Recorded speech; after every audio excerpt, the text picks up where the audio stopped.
have a visual on the suspect. I thought no one is hurt. Why does anyone take it off auto? It's been an interesting year. 2020 is a little bit like Anthem the year, where you hear about it and you think, man, that'll be cool. And then once you see it and experience it, you're like, never again. And we're only halfway through.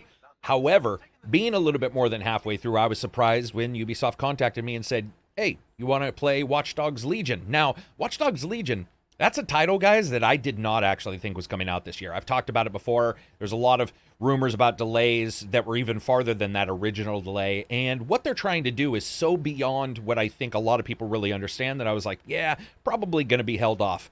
Lo and behold, 3.5 hours, 3+ hours, we'll say, of hands-on. These are going to be my impressions, positive and negative. You guys know me. I'm just going to tell you exactly what I experience. Ubisoft knows. They're prepared. You be prepared. Sit on down, grab yourself some cheese puffs and maybe some kind of cool beverage, and let us begin. I do have to thank them for letting me get a chance to do this. It's very cool. They use Parsec, stream it in, just like I discussed on Valhalla.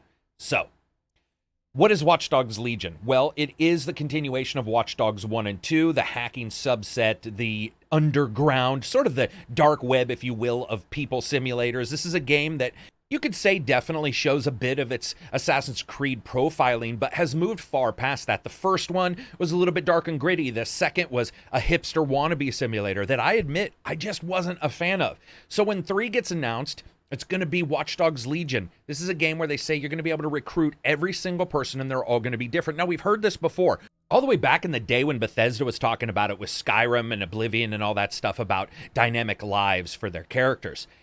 However, I will say this. I jump into Legion. You start with a prologue. I'm not going to describe that. And you go forward and you start to learn some of the moves. Now, the reason why I'm not going to show it is because it looks like with the embargo, from what I read, we're not supposed to show that first cutscene with the characters and what's going on there, and certainly not explain the overarching plot, at least as in-depth. So, in the future, DedSec is framed for setting off a bomb. You work for DedSec, what do? Well, you go out and you start recruiting people to join your team and find out the truth about what's going on. And they throw you into it, guys. I mean, literally, they throw you into it. Boom, this is pretty much where I was. And I started walking around. Now, the first thing I want to talk about is graphics. We're going to get to gameplay pretty quick because there's some astounding things here.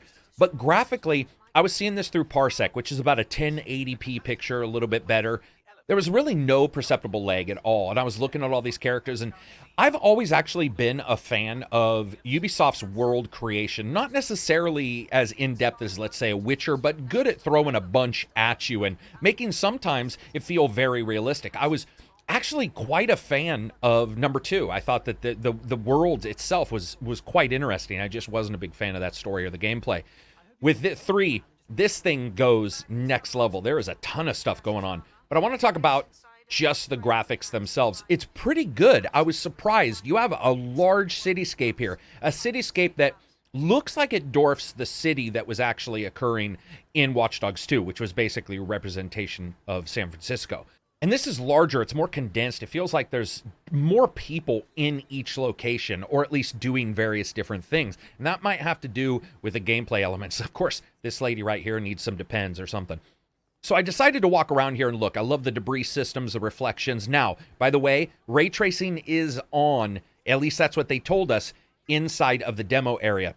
I did notice that there were many places where reflections were showing in areas where you couldn't see the actual background item. That's pretty much a good indication that actual accurate ray tracing was occurring in your subscattering and all that kind of stuff. All that kind of stuff seemed to be running at different times here. It does look good.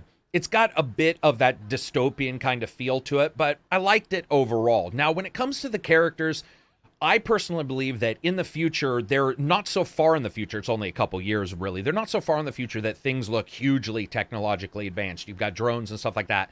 And as I throw one out here, a spider drone. This is just me, by the way, trying to get accustomed to all these buttons and combos. This spider drone, I think, looks very cool. I'll use it in a little bit. Awesome animation for the spider drone. Look at that. That is friggin' awesome looking.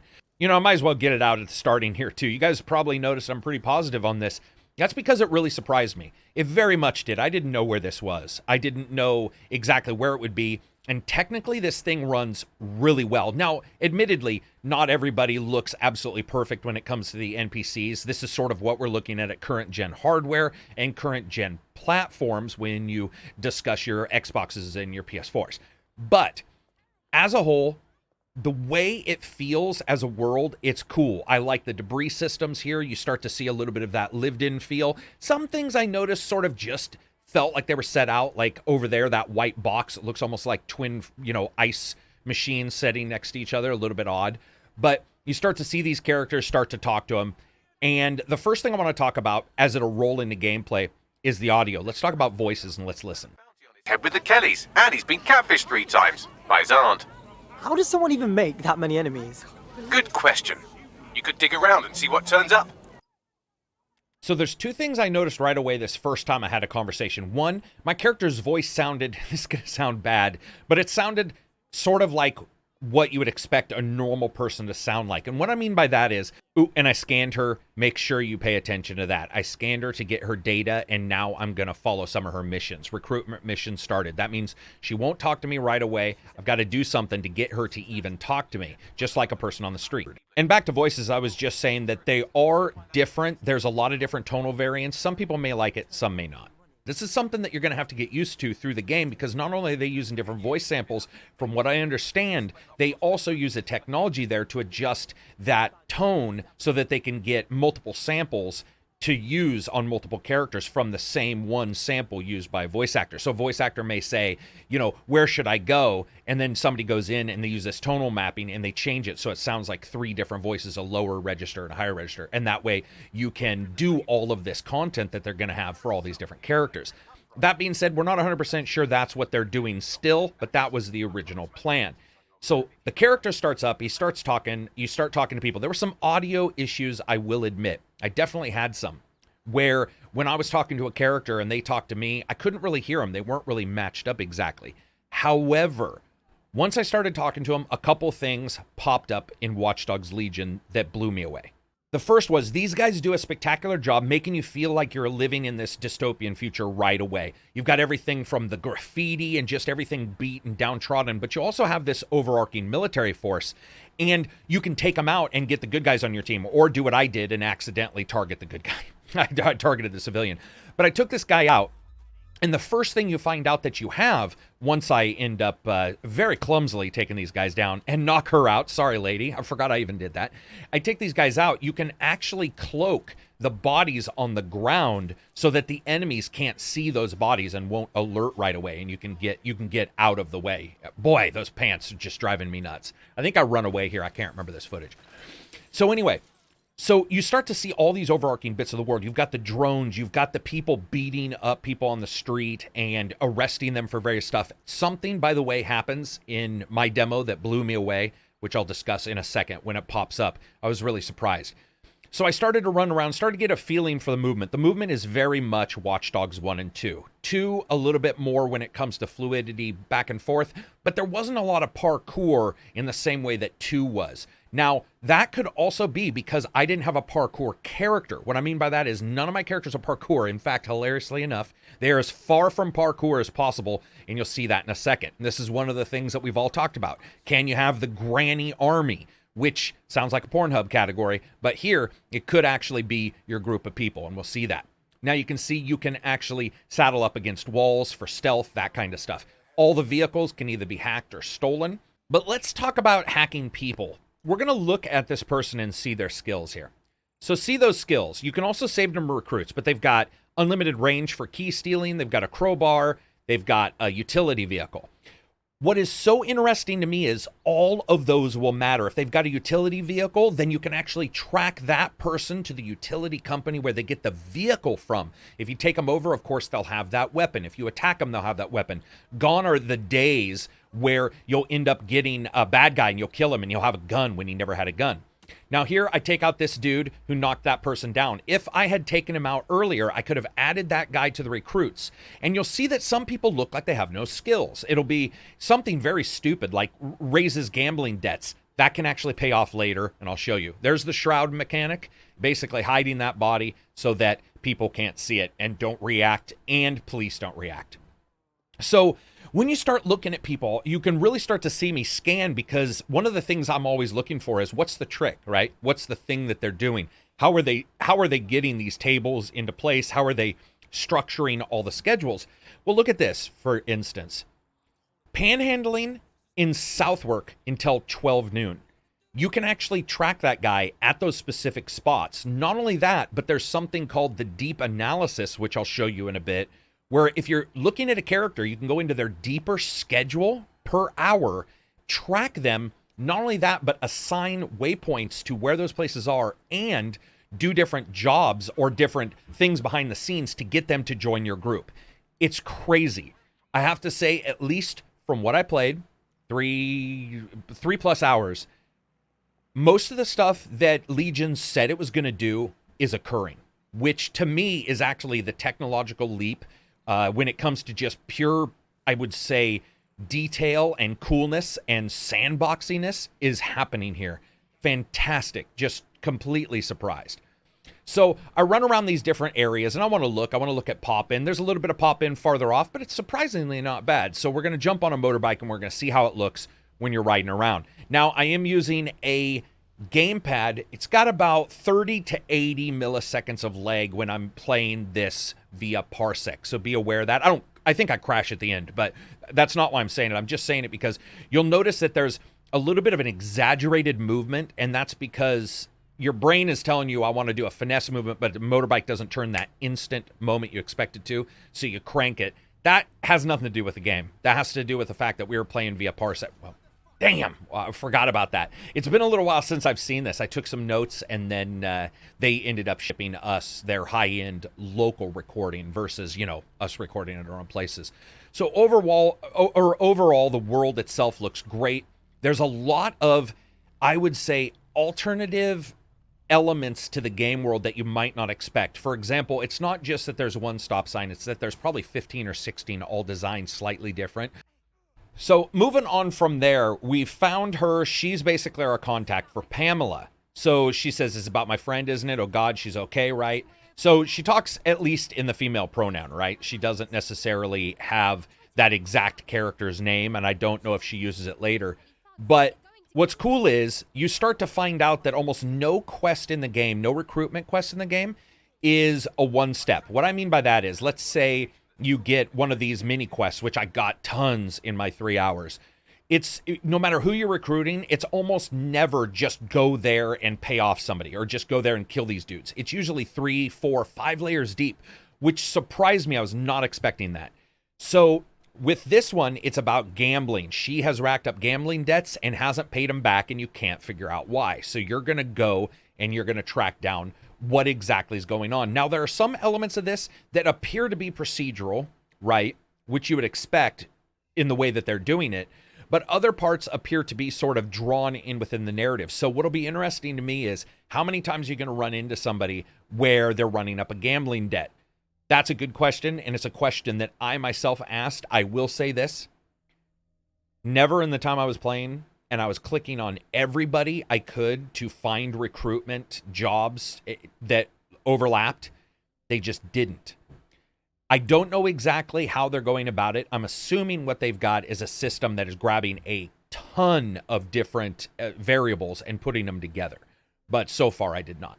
So this is your deep investigation on a person. You can see their schedule. You can actually assign recruitment leads, which means forging an alibi in need of transport. You can go do that for that person. You can do all this kind of stuff. But not only that, crazy enough, you're going to see in a second, you can actually do stuff for friends or for family that will help them out and help them like DedSec and join you, which was really surprising to me. Talking about voice, I've talked about that. Sound, I think the sound is very good. It was good so far. There was a lot of processing on the different characters, especially that matters when you're walking down a city street, and then you go into an open tunnel, and then you go out onto a street, and then let's say you go into a park. All those sounded very well done and tonally pretty variable, but pretty much what you would expect.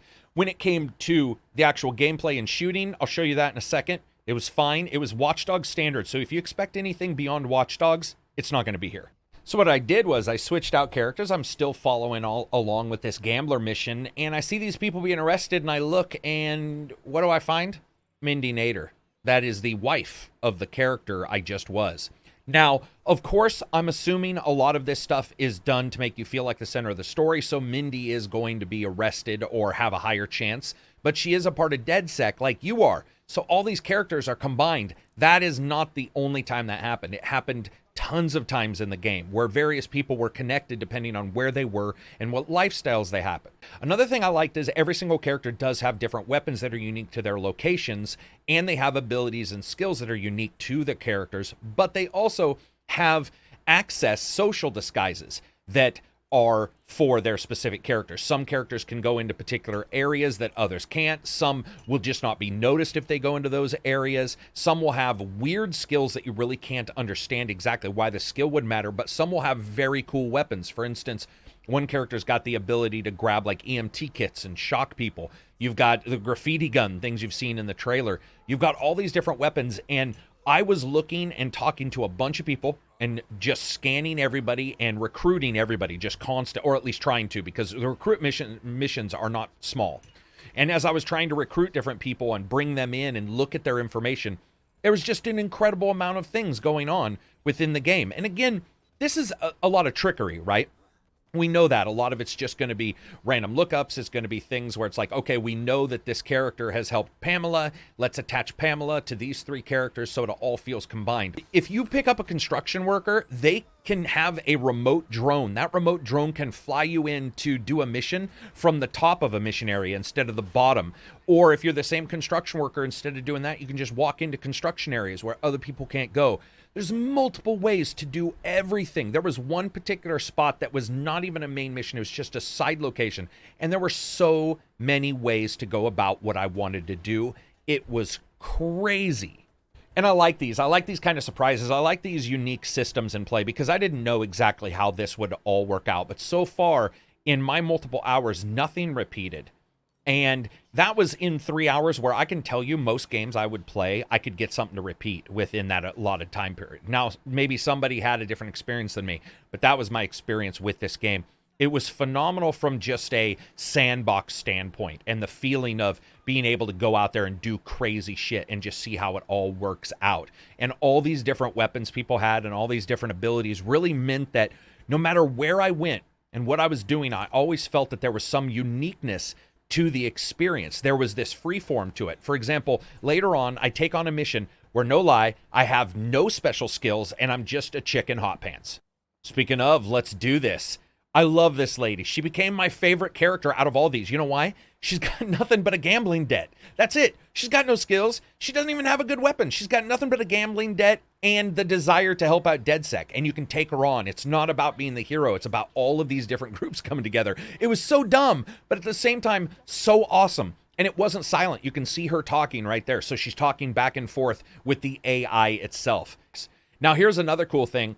Not everybody that you see you have to shoot. I did, as you can tell right there. And there's things like your ability to go stealth, full stealth, and absolutely take people on in that way. It's very short-timed. I'm sure it probably can be upgraded later on. I forgot I got to wrap this up. I think we're only allowed 20 minutes. You can see, once again, Operative Brian Nader stopped them from beating up a civilian. It tracks everything, and other operatives can see it. Speaking of other operatives, you can switch in and out with a small loading screen. So if I switch out and I'm another operative, that original operative is there and then moves off on their own schedule. Here is what you can do. You can actually do that and have one of the operatives be there, switch out, get that new operative, and then engage in a firefight with the enemy, and your operative will help you. They won't help you like a co-op and follow you around, but they will defend you and they will get in a gunfight. That was surprising. Sort of shocked on how all of that worked. There's some secrets, some little things that I can see people doing and some systems they can play with. As you guys can tell, I'm very excited for this game. This came out of the blue. I didn't know where it was going to go, and I certainly didn't think it was going to be that enjoyable as a sandbox for a preview. Very fun to play. Will it met out after 8 hours, or will it just be repetitive and boring? No one knows. That's one of the things about previews, right? You just got a couple hours. But for 3 or 4 hours, what I saw was a fairly non-repeating sandbox-style game that still had stories interwoven and did a really good job of making the player feel like they were what mattered in a world where you would think that would not be the case. You would think with Legion, no one would matter. But instead, what it's doing is it's making DedSec sort of the family, and all these characters revolve around each other. And It's great that you could actually get a husband and wife team in DeadSec on your version of DeadSec, which would be completely different than mine. So anyway, that's it for me. Really enjoyed the game. Had a great time. The control was good. Sound, music, everything seemed to work out. This will be one that will be more about probably a storyline, and if this, again, feels this good 8 hours in, 10 hours in, 12 hours in. And I'm sure there's other people who didn't like this, probably because it's Watch Dogs or they had issues. I also have to say, for a game like this, I was really surprised. 4 hours, no bugs, no crashes, no nothing. Anyway, that's it for me. I hope you guys liked the video. If you did, give it a thumbs up. If you didn't, give it a thumbs down. Always check out Patreon if you want to become one. It absolutely helps because I buy a copy of every game I get, even if the devs give me a code. And having people support on Patreon is the best way to support, especially because YouTube, I get demonetized or, well, they don't pay for anything. You guys know I buy a copy of every single game I review, even if the dev gives me a code. Peace out and enjoy the rest of your week.